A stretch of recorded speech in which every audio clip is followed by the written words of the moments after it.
I'm ready to begin if you are. You may proceed. All right. My name is Suzanne Bradley, and I represent Corporal Guillen, the appellate. The only issue before this court is whether or not there are material facts that give Corporal Guillen qualified immunity. Material facts, as this court knows, will govern the resolution of the case. Genuine facts, of course, we're not here to argue, just the materiality. And I believe if I could get this argument down to one sentence, it's this. Mr. Bagley, the appellee, and the plaintiff has no injury, which he admitted under oath. And if there is no constitutional injury, the first prong of qualified immunity fails for Mr. Bagley. Mr. Bagley's burden, sole burden, is to prove— So being tased, the pain from being tased, successfully tased, not the earlier unsuccessful one. Your Honor— That's not a Fourth Amendment, that doesn't trigger Fourth Amendment analysis? I disagree, Your Honor. There's actually a case— I'm just trying to understand your argument. Yes. So you're agreeing that being tased and suffering that injury, the harm, that is actionable under the Fourth Amendment. It's just not injury for QI purposes? Let me be clear. There is a case called Hawkins v. Coleman, which I cite in my brief, that says tasing and the removal of the prongs from a taser standing on its own is not excessive force. When you analyze— We're talking about injury, I thought. Yes, Your Honor, injury. I tend to conflate the two in my mind, and I apologize. If there's no injury, there's no constitutional harm. And this is what the lower court did. They said that I didn't address that issue, and it was waived, and then they went ahead and argued, or wrote in their opinion, Judge Ellison did, that a tasing standing alone is an injury and is therefore excessive force under the standard. There is no case law that says that tasing standing alone is excessive force. Now, the excessive force analysis is— Can a police officer go around town tasing people? But, Your Honor, they willy-nilly? They don't. They don't because— Hypothetical. Hypothetical. You're saying can a police officer walk around town tasing everybody in sight without violating the Fourth Amendment? Of course not. Of course not. And I don't think that's ever— What's your argument then? I'm sorry, I'm just not following your argument. Okay. When you under qualified immunity, the first thing you have to show is an injury that resulted from force that was clearly unreasonable. In this particular set of facts, it's not unreasonable. And if you look at the Darden and the Newman cases, which I referenced through the Henderson case, which this court decided almost a year ago today, in the Newman case, that man was tased, kicked, beaten, and died of a heart attack. Similar facts in Darden: tased, kicked, beaten. That's not what happened to Mr. Bagley. Mr. Bagley was tased once, and it didn't take because he had welding clothes on, so the prongs didn't touch his flesh and there was no electrical current. That's not the crux of this case, right? No. He's suing over the subsequent tasing. Yes. That did hurt him. Yes. I want to be clear. So there were two tasings. One didn't take, the second one did. And I want to back up a little bit and talk about the facts here. This case all stemmed from a traffic ticket. Mr. Bagley got a traffic ticket for parking too close to the railroad. He confronted, moments later, the two officers who gave him the ticket. Corporal Guillen did not give him the ticket, but he was there at the gas station where they all were. And I encourage you to go back and listen to Mr. Bagley's cell phone video, where it's a curse-laden video where he confronts the deputies about why he got this ticket. And just to be clear, this is several minutes before the question. Yes, Your Honor.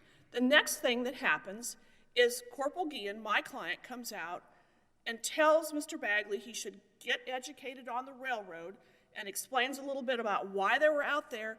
And The 3 officers drive away. They drive away. They disengage, which is important to note when you talk about the continuum, the use of force continuum. They disengaged.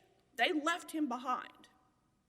Now, Mr. Bagley, still recording on his video, and I cite this part in my brief, he talks about, he says, this is what we're going to do.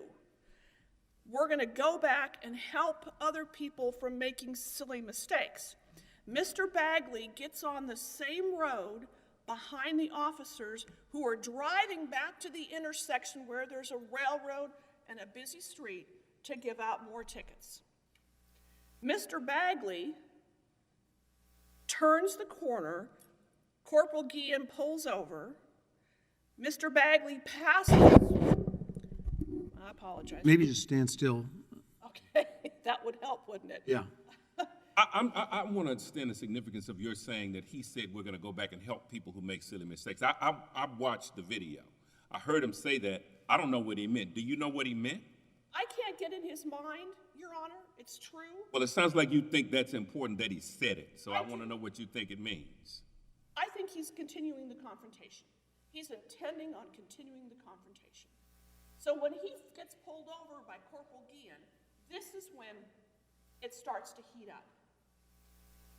Corporal Guillen turns on his body camera, walks up to the car, and says, put your hands on the wheel. Mr. Bagley complies partially, keeps his cell phone in his right hand, and Corporal Guillen asks him 9 times, show me your ID, show me your ID. And in the middle of that sequence, he says, if you don't, I'm going to arrest you.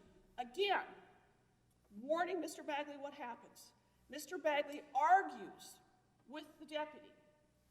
In the meantime, you see on the video, Mr. Bagley is reaching around in the car. Right, but there's a lot more going on there, right? Bagley, when you say he's arguing, he's saying, why did you pull me over? And then your client commits and says, because you didn't use a turn signal. But because he's filming things from within his car, one can unmistakably hear he does turn his turn signal on. All right, this is what I want to say about that. When a turn signal is turned on, you hear the tick, tick, tick. You do, in Mr. Bagley's car. But you don't see the light flashing. That's what you and I would see in different cars standing on the street watching this car. We don't know, sitting here today, if that light was working. And I asked Mr. Bagley that in a deposition. He said he didn't know if it was, and he no longer owned the car. But even if we accept that... Well, I mean, you bring that up, but it's interesting to me because when he's on the phone with the ADA, when the officer's on the phone with the ADA, he never mentions the failure to give a turn signal. He then claims that he was being followed too closely. Isn't that what happened? Isn't that what he said happened? That's what he said. That's what he said. He didn't mention the failure to use a turn signal, did he? I don't think he did. But, Your Honor, that's not before the court. The only thing that's before this court... Well, you're putting before me that Mr. Bagley failed to use a turn signal because that's the justification for the stop.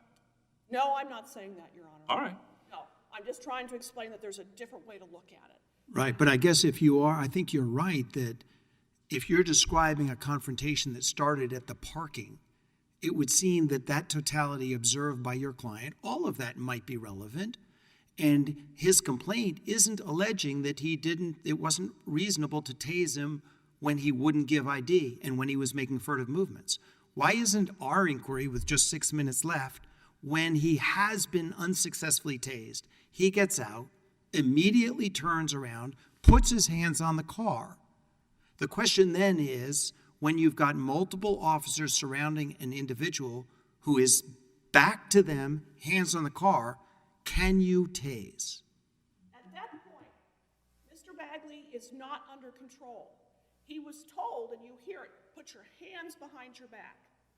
When an officer can cuff somebody, he has control of the suspect. What's the probable cause? What offense is there probable cause to cust and arrest him? There's no one saying there's probable cause of an offense to arrest. It's control, Your Honor. What do you mean it's control? If you're cuffing someone, you're arresting them. There's no criminal case here, is there? Your Honor, you can cuff somebody even if you're not arresting them. You can cuff somebody to control a scene. You can. well, that might be another case you and I would spend time discussing. But right now, here, why is it that, I guess here's the question. We've got multiple videos of this incident. We've got his video and we've got their body cams. Can you point, timestamp would be great, but if you could just say, is there any moment on those videos that would suggest he's trying to take flight? Yes or no? Take flight.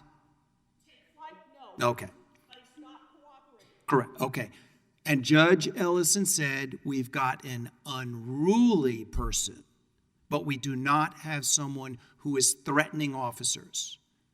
Your Honor, I would cite you to the case law that says officers don't have to wait and give somebody a chance or discuss with them out in the field what they are doing. They have to cooperate. They have to answer questions. And Mr. Bagley was not doing that, Your Honor. And so in the totality of the circumstances, What's the law that says they have to answer questions? he has to be responsive. He has to cooperate, Your Honor. He does. He's When up did he- against a car with his hands on the vehicle. Your Honor, respectfully, I disagree. His hands are. Well, whether we disagree or not, isn't this exactly what Judge Ellison said? He said they're fact questions. You don't get summary judgment. We're going to have to let a jury of peers decide whether this in any way was threatening. When you have multiple officers around you, you're up against a car, and we've got the videos. I take it you think somewhere in there there's more than passive resistance. And I'm asking you, you tell us which video, when we look at it, we will see anything that resembled a threat to those officers. Hands on the car, he's not concerned. Hands on the car. And the fact that he still has his cell phone. Now, you'll see it in my briefing. Cell phone can be used as a weapon. Right, but they knocked that out of his hand before they tase him, right? They do. So why the tase when he doesn't have the phone, his back is to them, multiple of them? Why can you put 50,000 volts into a person's body? Your Honor, this is the Salazar case, where this court can't use 20/20 hindsight in evaluating what happened that day, and the deputy's second by second decision to use that taser. That's the 20/20 hindsight that the Salazar case says this court can't do. That's 37 Fed 4th at 28. And I think this is where the court erred when it states that the use of a taser is essentially a per se injury. And the lower court also made a huge issue of timing. Bagley, he writes that Mr. Bagley did not immediately get out of the car. I can't say this strongly enough. It takes seconds for an officer to be injured. It takes seconds for an officer to be shot. And it's not the law that the officer has to give Mr. Bagley a chance to argue whether or not he should get out of the car, whether or not he should have to ID himself. And the officer, was asked 9 times to ID himself. He was warned that he could be arrested. He never fully put his hands on the wheel. And it's not material that Mr. Bagley said he was looking. I know, but that's litigating the first tasing. He's not alleging that that was violative of the Fourth Amendment. He got tased for all that. It didn't work, but the minute it doesn't, the video suggests he gets out, hands on the car. And the question for you is, can a police officer then tase him again? Yes, because he didn't put his hands up. The command was put your hands behind his back. He put his hands up here. Mr. Bagley doesn't get to decide in the field how he's going to respond to an officer. All right, so as I recall the video, after the first unsuccessful tase, there are 3 commands from the officer. Get out of the car, turn towards the car, like and put your arms or hands behind your back. And as I recall the video, Mr. Bagley does the first 2. Right, he does get out of the car. He does turn around. He just doesn't put his hands behind. But at that time, I assume you would agree, he's not threatening. I'm not even sure he said anything. He's doing the first 2. He just doesn't comply with a third. Is that correct? Yes, I respectfully, refusing to turn around and be handcuffed can be an officer safety issue. It can. And So is your point, when you have 3 instructions and somebody does the first 2, they don't do the third, but they also don't do anything dangerous, they don't make any threats, you're saying that's the moment where tasing is permitted? And in the context of Mr. Bagley, his violent confrontation at the gas station, his following behind. I can tell you, I don't know what the gas station has to do with this. The gas station strikes me as potentially justifying the Terry stop, right? If it's turn signal or why are you stalking me? I get that that's a justification to stop. I don't get that as a justification for using the taser.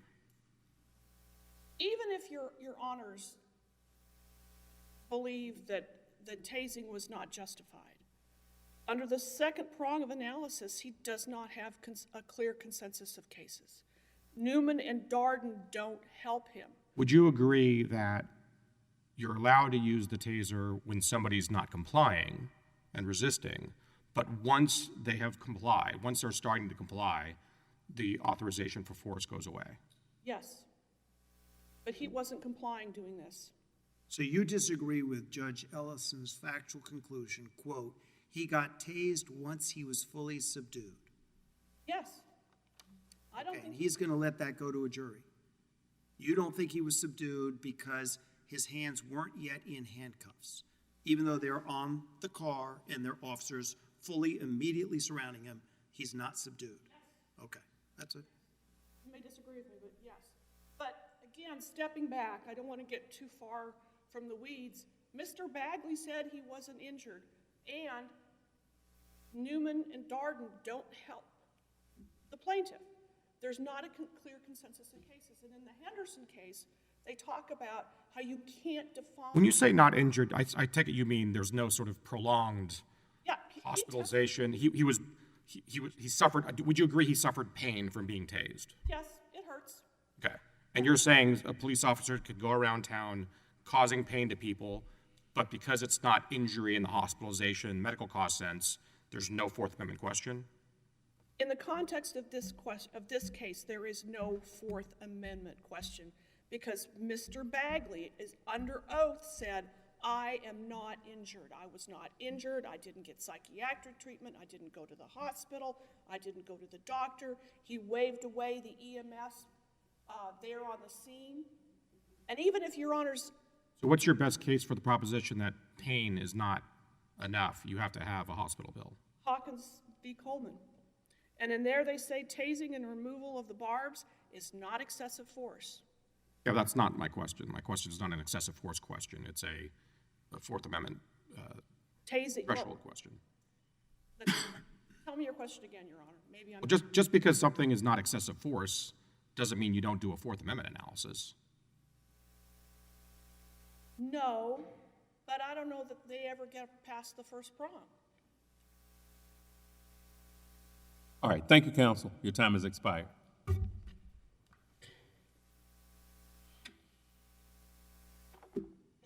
Mr. Roberts. May it please the court, counsel. My name is James Roberts. I'm with Bronte Boss. We represent Mr. Bagley in this case. I need to first address something that was just said. It was brought up in brief multiple times, and that is that Mr. Bagley testified under oath that he was not injured. That's simply not true. The citation to that is in the record, page 201, and that is cited by the appellant in their brief for this proposition that he testified he wasn't injured. I'm going to read the 2 questions from that page to the court. Questions by appellant's counsel. Question, now, did an ambulance come out there and check you out after you were tased, Mr. Bagley? Answer, yes. Question, okay, and did you tell them that you had any injuries from the tasing, Mr. Bagley? Answer, yes.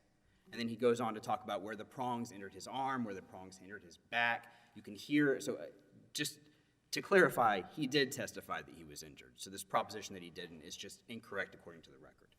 Second, you can hear the pain when he screams on the video when he's tased. He's tased by a taser whose job is to incapacitate through pain compliance. That's their whole point of a taser. He did suffer injury, just as Judge Ho, you asked, and this was a hypothetical I was going to present to the court on this. An officer cannot walk around town indiscriminately tasing people and saying, well, there's no injury there, therefore there's no force. Just so I understand, a drive stun is the equivalent of a tase. It just means they're next to the person. A drive Not more powerful. A drive stun, there's two ways of tasing, and I am not a tasing expert, but you can shoot someone so that the prongs shoot out away from you. Then there's a drive stun where you actually press the taser up against someone. So I think drive stun is just a method of using the taser. It's a tase. Yes, sir. I don't know that it's any different, how many volts are going through you. But I just want to clarify on that. Additionally, the court in this case, as was alluded to by appellant's counsel at 1844 of the record, this is footnote 6 of their opinion, has already ruled that appellant waived this argument of arguing that Mr. Bagley wasn't injured, and then also found that Mr. Bagley was injured. In that footnote, the court states, at the December 8, 2022 hearing, Guillen suggests for the first time that Bagley did not suffer an injury. This argument was not raised in Guillen's motion and is therefore waived. In any event, it is also incorrect because Bagley suffered an injury when he was tased. This brings up two procedural issues here with regard to injury. First, if it's already been waived, then it's not appropriate to bring up in this court. Second, if the court has already found that there was an injury, that's a fact dispute that this court does not have jurisdiction to then review and relitigate over what the court has already found. So I just want to make clear on this that he was injured, but even if the court were to have questions about that, it's not an appropriate argument for this court today.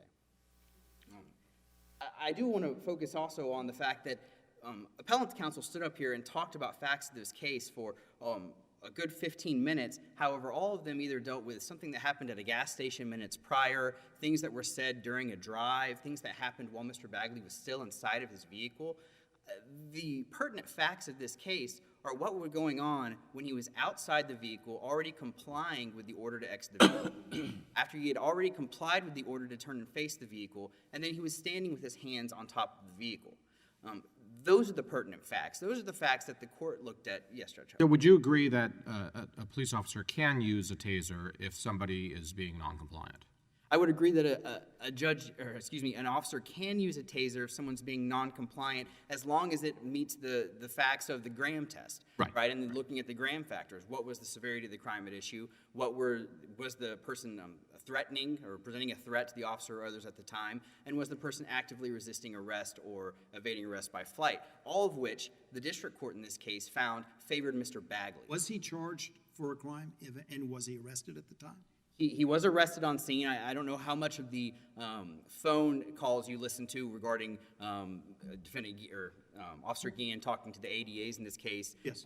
He was arrested for interfering with public duties, for not getting out of the car quickly enough. That charge was dismissed for lack of probable cause once they actually looked at what happened. They took him at his word initially whenever he brought him in on that, but that was initially. It would seem to me the both prongs of qualified immunity can be difficult. And so on the one hand, thinking particularly about the case Tucker versus Shreveport, it is relevant if the officers have had an extended engagement. So arguably he was threatening and refusing to give the ID in the car. Then second factor is there is a statement to him, hands behind the back. And then moments later he's tased. And he doesn't deny in the deposition that he didn't get his hands behind the back quickly enough.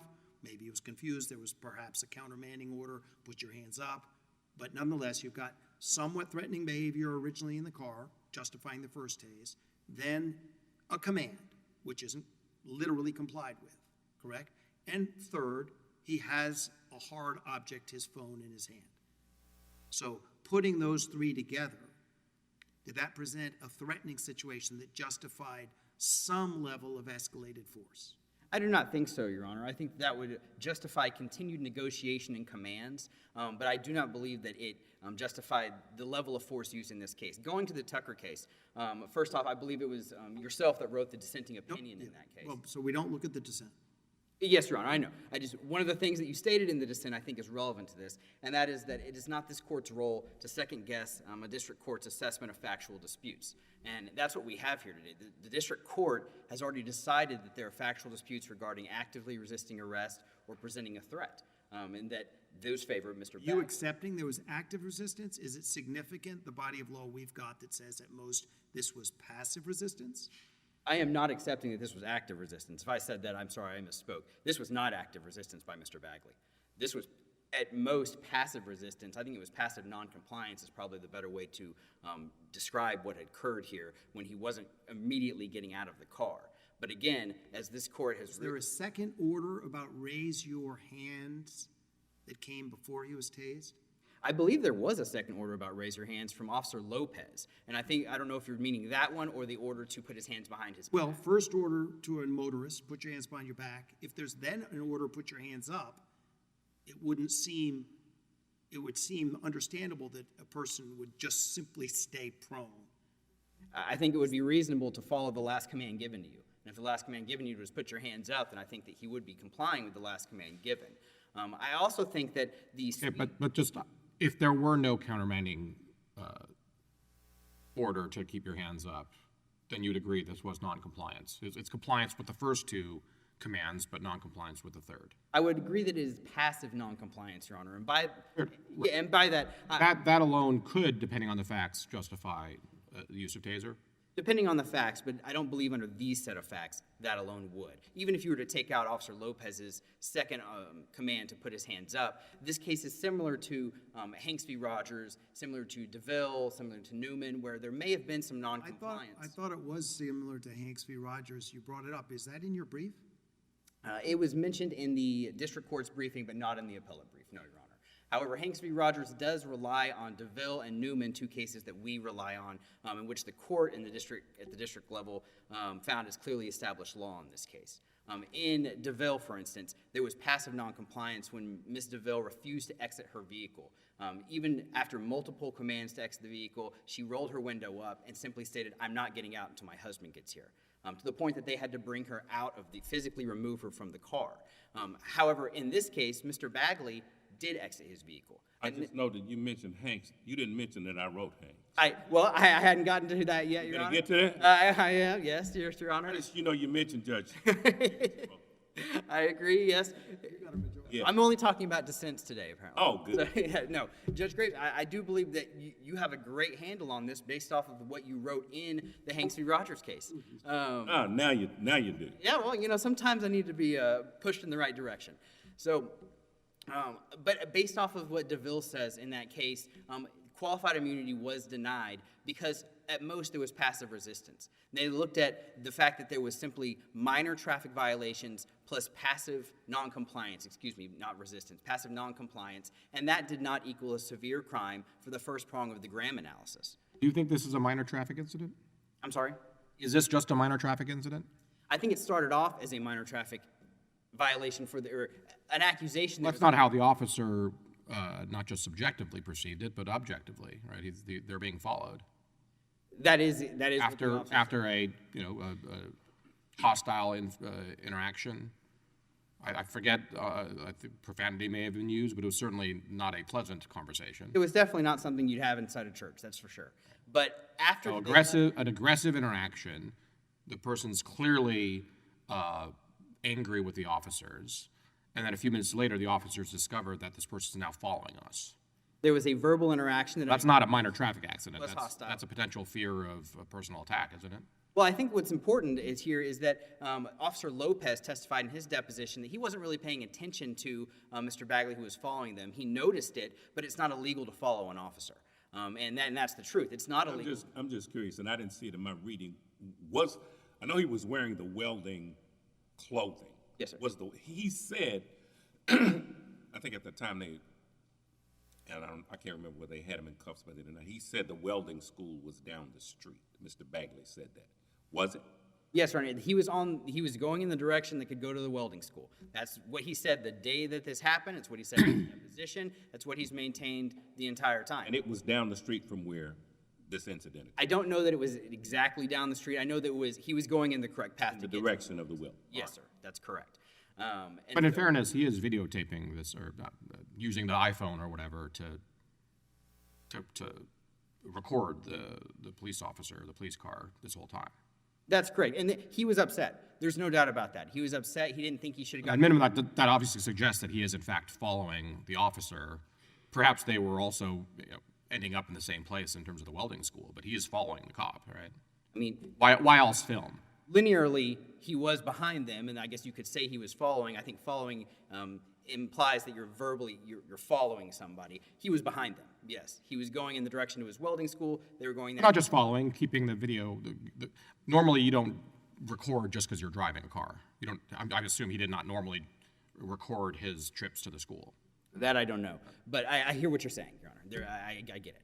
I think that he was probably recording because... I'm not saying that justifies anything, but Right, it is part of the case. I believe he was probably recording because he was upset with them. He also saw that, he was talking about what was going on, and he saw that they weren't using their blinker. He used his.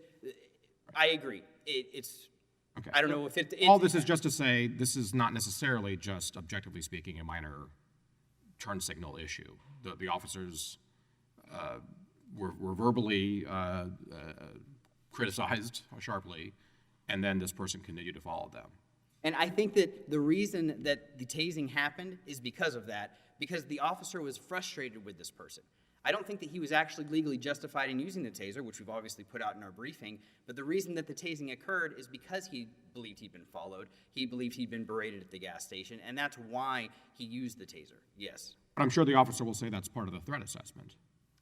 He may say that's part of Not literally just a traffic situation where the person is slow to respond. It's definitely There's not... a history here. Why are you following me? And that I would agree with you, Your Honor. There is a history between the driver and the officer that is usually not present whenever it's just some random, I see someone not using a turn signal. Right. That followed with 3 commands, 2 of them complied with, but a third one not complied with. Yes, and regarding that third one not complied with, I think it was brought up by appellant's counsel earlier that the district court spoke to the speed with which the force was used. And appellant's counsel in her brief has criticized that would be something the court should even be looking at. But in the Trammell case, a 2017 case out of this court, the court actually states, and I quote, "The speed with which an officer resorts to force is relevant in determining whether the force was excessive to the need.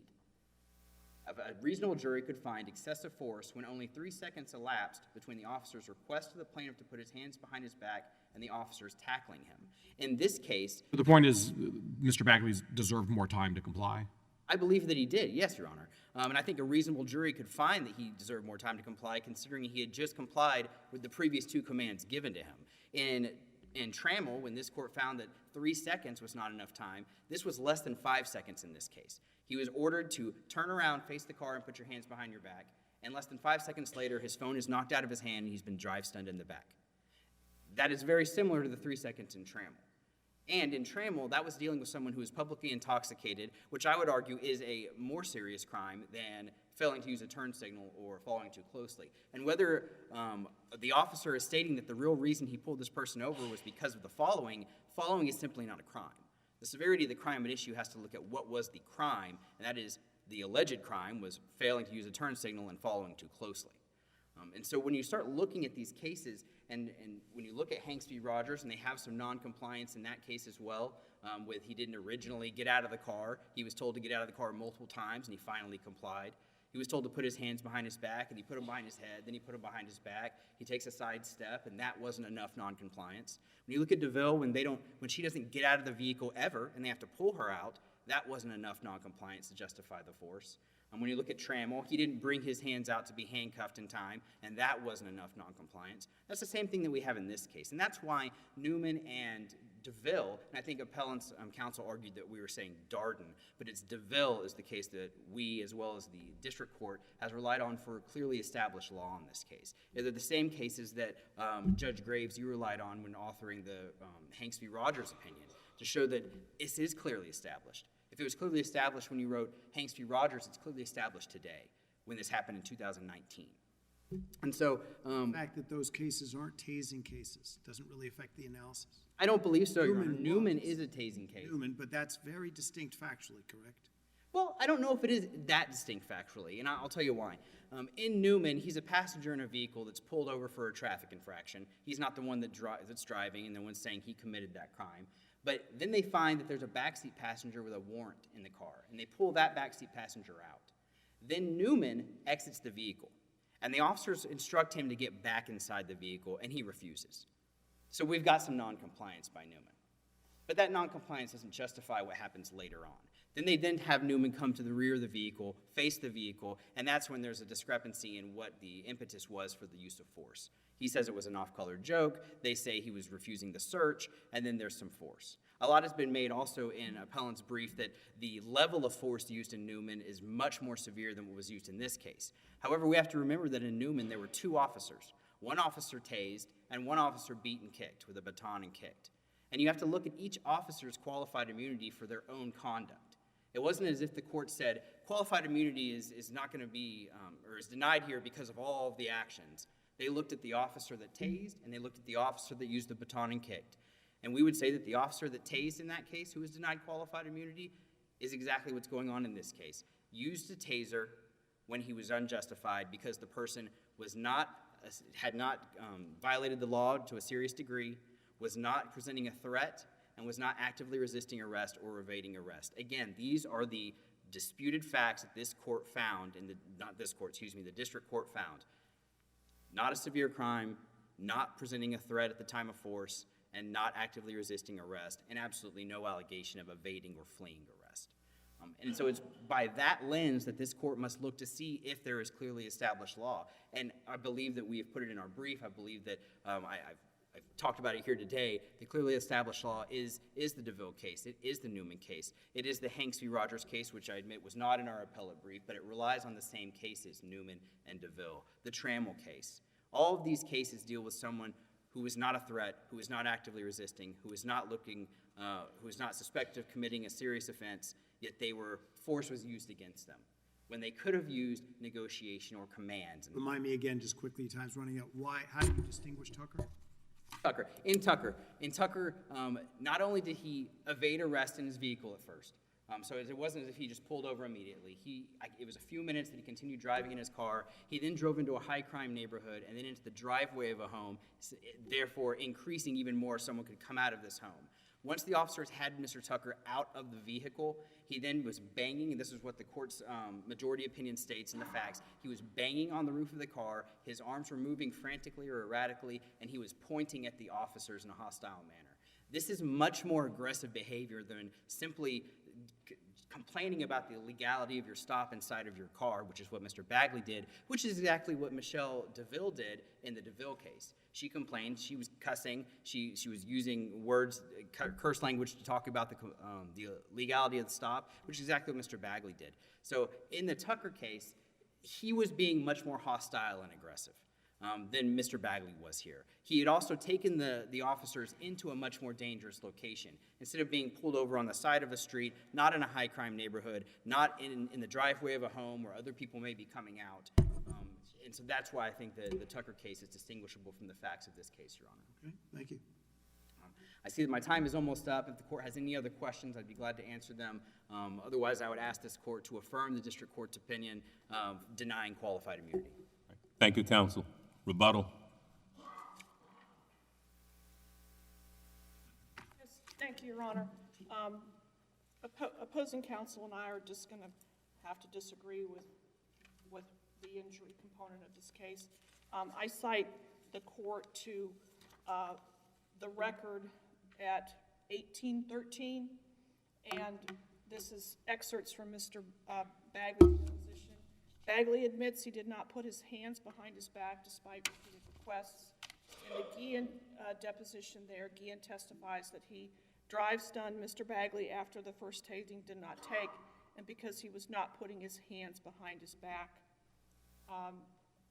Guillen also testified that he saw the cracked screen on Bagley's phone and was afraid Bagley would use the phone as a weapon. And then there's the ADA comments that they've had cases where phones have been used as a weapon. As to the waiver issue, the court looks at this de novo. So you can go back and look at the injury prong. And I set out the injury prong in both my underlying summary judgment and in my brief and in my reply brief. The injury prong is key to the analysis of both qualified immunity and the Graham factors. And I disagree with how Newman and the other case, Darden, have been characterized. They're both extreme cases. The people in those cases were kicked, tased 3 times, beaten, and one of the men died. Are you familiar with the Hanks v. Rogers case? I am not.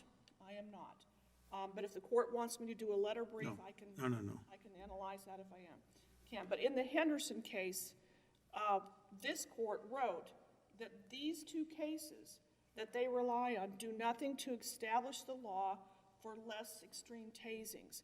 Now, Mr. Henderson, if you can recall, he was caught in a drug bust, he ran, and then he turned suddenly and he got tased because the officer felt that he could have been reaching for a weapon. This is similar in that it's a less extreme sort of example. They weren't kicked, they weren't beaten, they weren't taken to the ground. So you can't, it's Is absolutely. this all a part of your there was no injury argument? Yes. Why isn't that a fact question? Because it's part of the proof, Your Honor.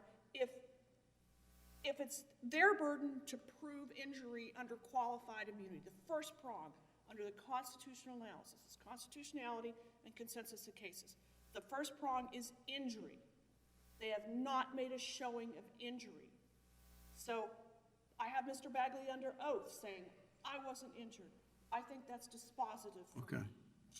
And then You were asked a lot of questions about that by Judge Ho. Maybe I think you've covered that someone who's tased is not injured for purposes of this analysis. I'm surprised that you're relying on Henderson again because you correctly described it. That's a person who flees and then suddenly turns at the police, so they tase him. They think they're going to get shot. How could that possibly be analogous to Mr. Bagley? I think Henderson's important because it talks about Newman and Darden and Guidry. It talks about how everybody relies on these 2 cases and they're extreme. Henderson, they say this is not an extreme situation. I'm arguing that the Bagley case is not an extreme situation. And as we're talking here, when you talk about consensus of cases under the qualified immunity analysis, I'm hearing some cases on this side of the house for me and some cases on this side of the house for Mr. Bagley. If that's the case, if the case law is split, it defaults to the deputy because he has to know that when he's in the moment, in the emergency moment of reacting out there in the field, that what he is doing is clearly wrong. So when you start comparing some cases over here that seem to side here and some cases over here that seem to side over there, then you don't have a consensus of cases. Are you saying that these cases are in conflict with one another, or just that sometimes there's QI and sometimes there's not? Yes, the second one. Sometimes there's qualified immunity and sometimes there's not. And How does that help you? That's always going to be the case. You're always going to have decisions in going in 2 directions. That doesn't tell us whether a rule is established or not. when you look at, It's just applying the established rule to different fact patterns. you know, Your Honor, there's a tension there. You have to look at the facts to decide whether or not I recognize that there's a tension there. Is it clearly established that an officer cannot tase when there has been some noncompliance at first, but then it's switched to a posture of compliance? No. I realize you resist the application, but you agree that that's established? No, no. I don't agree that that's established. I don't. Respectfully, Your Honor. Counsel, your time has expired. I'll give you a moment to sum up. Your Honor, if you look at the consensus of cases component, the ones they rely on don't factually fit. You can't generalize. The Supreme Court has said that. He doesn't have an injury. He doesn't have a constitutional injury. He doesn't have an injury in the Graham factors. And if you use a de novo analysis, you can get there. You can make that analysis. Thank you. Thank you, counsel. The court will take this matter under advisement.